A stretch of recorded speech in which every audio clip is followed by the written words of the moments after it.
Cars like this 2023 Volvo V60 Cross Country are somewhat of a unicorn nowadays. Everybody wants an SUV or an EV, so these things are on their sunset phase.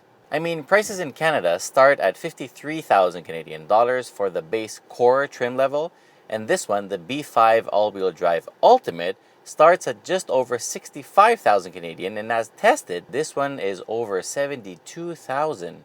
So that's a good amount of money to spend on a raised up, ruggedized luxury station wagon. It's cars like the Tesla Model Y that kind of set the bar of the pricing expectations. So this one, in 2023, seems like quite a lot of money. Under the hood, it has a 2.0-liter twin-charged 4-cylinder that makes 247 horsepower and 258 pound-feet of torque. It is mated to an 8-speed automatic transmission, it is all-wheel drive, and it runs on premium unleaded.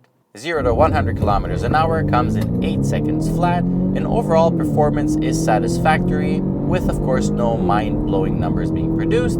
It pulls well from down low, it doesn't get too loud when revved out, and it has enough pulling power even at highway speeds. The top speed is limited at 180 kilometers an hour, which is complete bullcrap.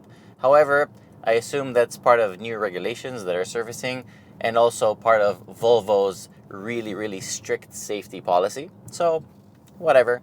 If you're ever in a situation where you really need to hurry and rush and run, for sure it's going to be illegal, but some people choose to do so. If, this car will cap you at 180.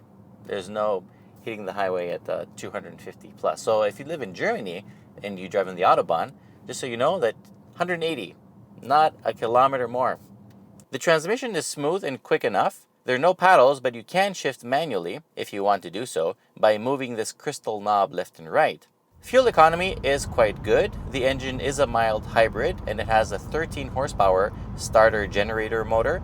And on average, this week we used 9.1 liters per 100 kilometers. There are no driving modes other than the off-road mode, and that's the perfect pass for me to start talking about the simplicity this thing is based on. There are super minimal buttons, everything is controlled by the Google-enabled infotainment system. The instrument cluster is as bare as it gets. Yes, it's an LCD screen with nice graphics, but you can't even have the Google map in the center once you enable your CarPlay and Waze, for example. It's like either or. Also, the instrument cluster, you can't really customize it, which is a real shame because even when you pop up the trip computer, it's kind of like a pop-up window. You can't have it there all the time because it dims the rest of the cluster. Every car to be worth buying needs to have an extraordinary feature, and this Volvo has two of those. First is safety, because Volvos in general are the most safe cars on the planet you can drive, so that's the first extraordinary feature. The second is the very expensive $3,750 Bowers & Wilkins audio system in here. It's worth every penny. It's mind-blowing. I love this sound system. Roominess is also great in here. I love all the amenities minus a wireless charger, which doesn't exist in here. The materials are mostly high grade. Fit and finish is awesome, but it does remain a click behind its German rivals. The driving position is excellent. Visibility is too. You have very good blind spot monitors. Everything around is fantastic. The steering wheel looks and feels good. The front seats are heated, ventilated. The steering wheel is also heated. The rear seats are also heated. Thank you, finally. And guess what? The rear seats now also have USB ports. But let me not forget, the front seats also have a pretty decent massage. Now, rear roominess can be a bit cramped for the feet if the passengers in the front choose to put their seats all the way down like I do. But knee room, overall leg room, and headroom is fantastic. It's a pretty comfortable rear seat.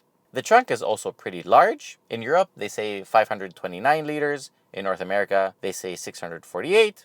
It's interesting how we always make everything bigger. And of course, it has a power tailgate that always helps. On the road, the V60 Cross Country feels a bit softer than the regular V60, and that's due to the bigger wheels and longer suspension travel. Riding 204 millimeters over the ground, it's definitely a plusher ride. It takes bumps and potholes like a champ, upsetting passengers as little as possible, and at the same time, it also handles really well. It leans just a little bit, grip limits are super high, the steering is accurate, and at the limit, the front starts pushing out gradually, warning the driver in time to pull back. I wouldn't call it sporty, but it's definitely capable for when you need to pick up the pace. But you have to keep it under 180. It also seems to be better than others on rougher terrain. I mean, it's no Jeep, but it will travel faster on gravel, and it will be able, I think, to push through deeper snow. So for countries like Sweden or Canada, it makes total sense. In a nutshell, it's a tougher, luxurious wagon, which values safety more than anything. And with its great build quality and everyday usage skills, it's a great car for anyone that chooses to buy one. I just wish it had a more useful instrument cluster and a wireless charger. And you know what? Price-wise, don't be scared to stick to the base trims like the core. Even if you get the fabric seats, Volvo makes amazingly nice fabric seats. So don't shy away from the base trims if you want a vehicle like this and you want to keep the price a little bit more reasonable. So overall score for this baby is 8 out of 10. I really like it. It's just the price is a little bit tough to swallow, but you know what? It is a very good car. It's very well engineered, very high quality. It is what it is. It's a Volvo. It's perfectly safe. It pretty much does everything absolutely fine, and there's very little to nag about. So that's pretty much it for today with a 2023 Volvo V60 Cross Country B5 All-Wheel Drive Ultimate. If you like this video, please remember to share it with your friends, subscribe to our channel, leave us a comment, a like, whatever you want. Most importantly, till next time, be well. Bye-bye. Hey Google, what's the weather like today? Currently in Pickering, it's 73 degrees and cloudy. Today, there will be scattered showers with a forecasted high of 76 and a low of 66. Perfect.